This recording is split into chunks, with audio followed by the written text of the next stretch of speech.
Hey guys, good morning. Bill Soriano, Pittsburgh, PA, and I'm an executive director with Making Wealth Real and MWR Financial. And I wanted to just come on and continue my video series that I started last week on helping you with your finances as we move into 2021 here and making sure that focusing on our finances once and for all is at the top of our New Year's resolutions, right? So we're in a new year here, and let's take care of the finances once and for all. So that was the purpose of the video series. And in lesson one, we talked about um, stop leaving money on the table, right? We talked about how the federal government is your number one expense in taxes, right? The federal government is your number one expense. It's not your cable bill. It's not your car payment. Ladies, it's not him. Guys, it's not her. It's the federal government. That's your number one expense. And we talked about how you need to start getting that money back from them every month and using it to pay debt and build wealth instead of letting them keep it all year long and then give it back to you after they make money off of it at the end of the year. So that was lesson one, stop leaving money on the table. Lesson two was the banker has a secret, showing how interest rates and interest is not our friend and actually destroys our wealth. And we talked about how we need to learn to invest like the bank, right? Become the bank, start investing like the bank, and staying out of investments that don't keep up with inflation, right? So that was lesson two. Lesson three is what we call the bloody mess, and so it continues more on interest. And in the bloody mess, we learn more about interest here, and we learn that interest is the penalty that you pay for the right to own, have, or do something in advance that you cannot afford. So let me repeat that. Interest is the penalty you pay for the right to own, have, or do something in advance that at the moment you cannot afford to do.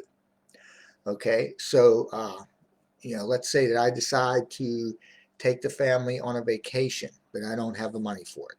Let's say I decide that I need to buy all new furniture for the house, but don't actually have the money for it right now.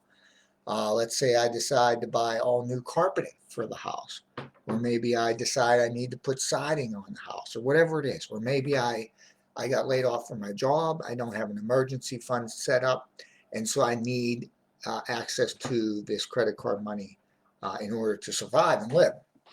So interest is the penalty you pay for the right to own something in advance that you cannot afford. Okay, and millions of Americans out there are living paycheck to paycheck, and they really think that a credit card is the answer. But there's a hidden way that the banks calculate the interest and also the payment that they have you make every month that just keeps you in this cycle and actually destroys your wealth. So interest, like I said before, is not your friend, and it is the penalty that you pay for the right to own, have, or do something in advance that you actually cannot afford to do at the moment. So let's just say that I have a $5,000. I decide I need to go on vacation. I need to take the family on vacation. I don't have the money for it, so I put it on a credit card. $5,000, right? When I go to Disney World, Disneyland, wherever. And so, actually, many Americans have several credit cards with $5,000 balances on them. So this is not something that doesn't happen today in America. And let's say that the interest rate on that credit card is 21%. Now, depending on your credit score, you could get a lower interest rate. You could get interest rates as low as 10, 12, 14, 15% on certain credit cards. But you could also get higher ones, up to 28, even 30, 32%, right? So let's just use 21% for this calculation, for this worksheet, the bloody mess here. So based on that balance of $5,000 on the credit card, 21% interest rate, the way the banks calculate this, and I'll show you a table of this in a minute here, but you're basically going to pay $100 a month. So what's going to happen is I borrow $5,000. I'm going to take the family on vacation, right? So we have a great time. We come back. Didn't have the money to do it, but I put it on the credit card. So about 30 days from doing that, I'm going to get a little statement in the mail from the credit card company. They're going to say, hey, Mr. Soriano, you borrowed that $5,000 from us. You know what? You don't have to give us $1,000 of that right now. You don't have to give us 500. You only have to give us 250. All we want you to do is send us a $100 payment, right? That's all we want from you, right? You went to Disneyland, took the family there, whatever, you had a good time. All we want you to do is send us, $1,000, $100 this month, okay? So what happens is we're paying this 21% interest rate. And so if you take 0.21 divided by 12, the monthly interest rate that we're paying is 1.75%. And that don't sound like a lot, 1.75%, right? But when you compound that over time, I'm going to show you what happens here.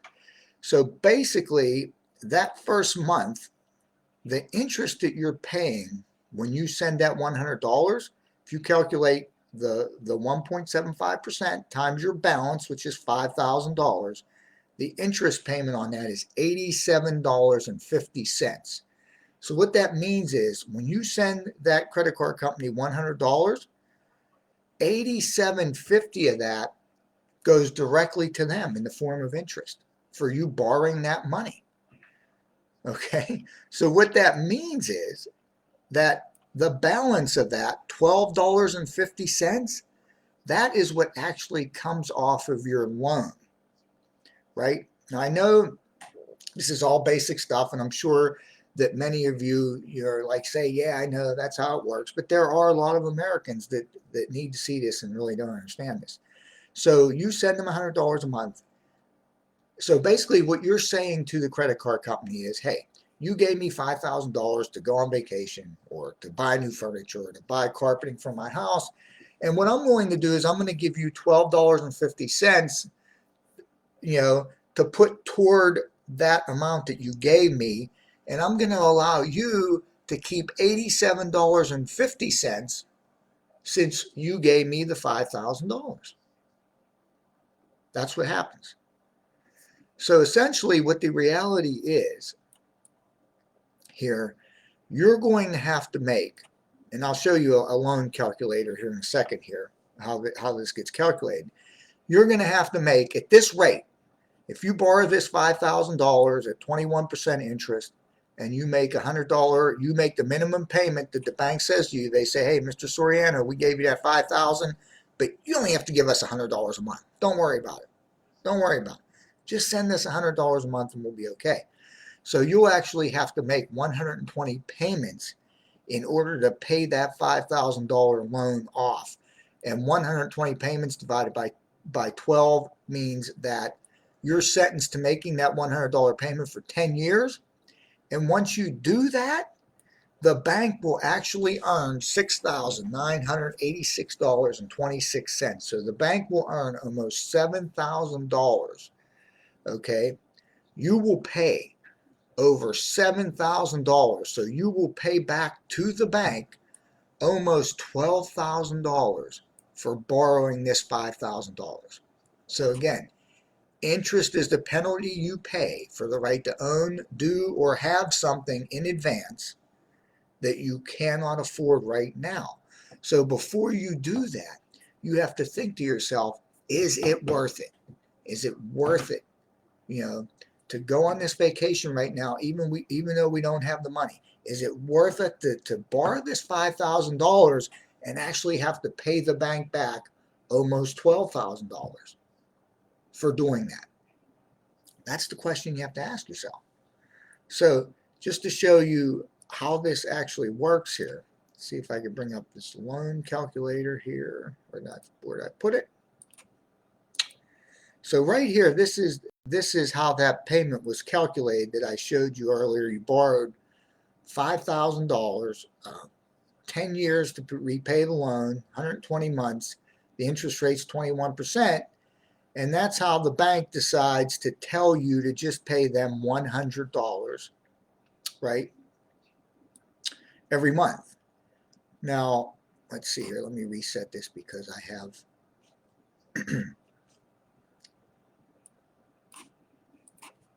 let's just reset this here, 10 years.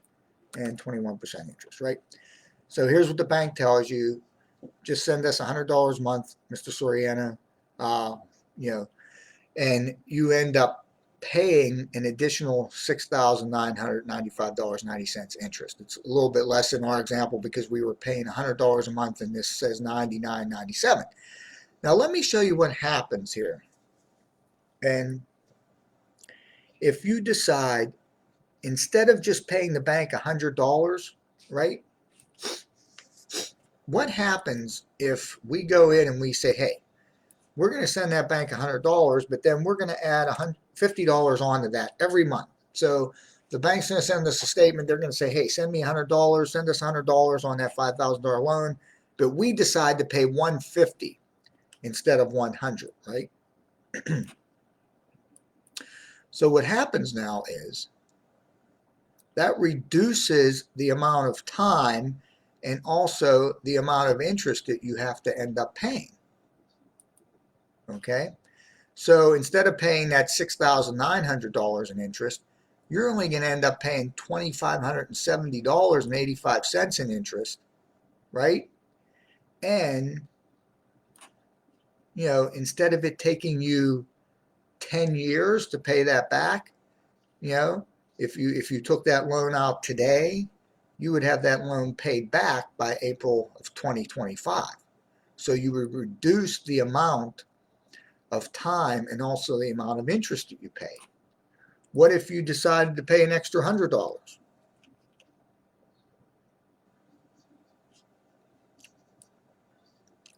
So let's see here. We pay an extra $100, right? Now we only pay $1,633.61 interest over the life of that loan. And we now pay it off in what? It doesn't even take, what is it, almost a little bit, 3 years maybe, 2 years, right? So we pay that off in 2 years, 3 years, November 9th, 2023. So if you do have to, you know, use a credit card, you obviously don't want to make the minimum payment because the bank has a specific way that they calculate the interest rate every month, and they also have a specific way of determining what your minimum payment will be, right? And they select that amount so that they can collect the most interest from you because they know that most Americans are living paycheck to paycheck, and that most Americans will not have any more to pay back than that minimum amount. So this has been lesson 3, the bloody mess, and how interest is not your friend. It's actually detrimental to your wealth, and it is the penalty you pay for the right to own something in advance that you cannot afford right now. And in the first 2 lessons, I talked about the poverty cycle, how millions of Americans are stuck in the poverty cycle. Most of them don't know they're in it. The ones that do have no idea how they got there or how to get out. Now, my friend Kevin Iguana did just do a 1-hour training webinar on what the poverty cycle is, why we're in it, and what we need to do to get out of it, right? And so if you like that video, just drop a message down below this training, or private message me, say, hey, Bill, send me the video, the poverty cycle video, and I will send that out to you. Also, if you'd like this worksheet on the bloody mess, do the same thing, comment down below or message me. So until next time, this is Bill Soriano, Executive Director with Making Wealth Real and MWR Financial. And let's remember that interest is not our friend, and it is detrimental